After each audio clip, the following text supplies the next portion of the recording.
Hi everyone, today I'm gonna review my Cineroid EVF.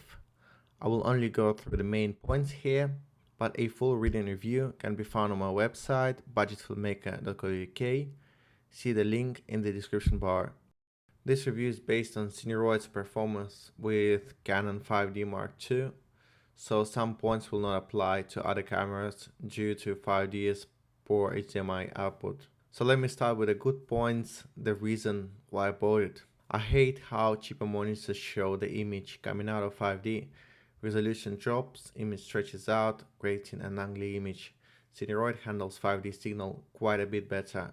While resolution still drops during the recording, the image rescales back into proper ratio, and the magnifying loop helps to get the focusing right.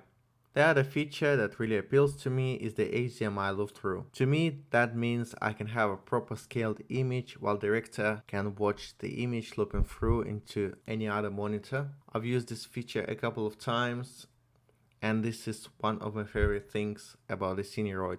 The third reason why I bought this EVF is ability to put anywhere, in particular on the side of the camera, making the whole setup much more ergonomic like broadcast cameras. With an EVF, I can have the camera virtually on my shoulder because I don't have to look at the back of its screen, making it much less front heavy than the usual DSLR setup where you would have to offset the camera to the side to see the screen properly.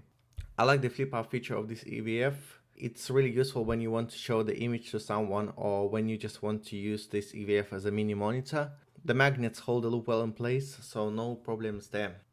One of the things I really miss in 5D is the picking function. It's much needed for such camera, so Cineroid's picking function seems to be godsend. But this is what actually brings me to the bad points of this EVF. While picking works fine in 5D's preview mode, once you press record, resolution drops to 480p and EVF really struggles to deliver any proper picking, which is obviously caused by low resolution coming from the camera.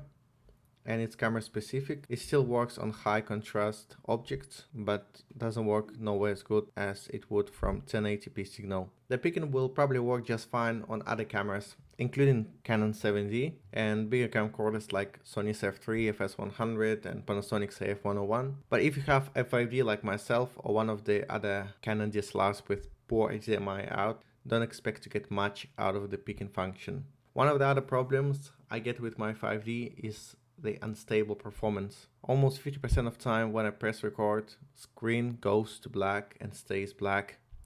I must stop recording and start it again. For some reason when I press it quickly twice, it always seems to work. Another problem with this EVF is that the screen quality is not that good, especially the color reproduction. It's really evident in the skin tones. This would be an acceptable image quality for a cheap Lilliput monitor, but not for a £560 EVF. My conclusion to this review is that this EVF is really not worth the money you have to pay for it, and I do not recommend this accessory for a budget filmmaker.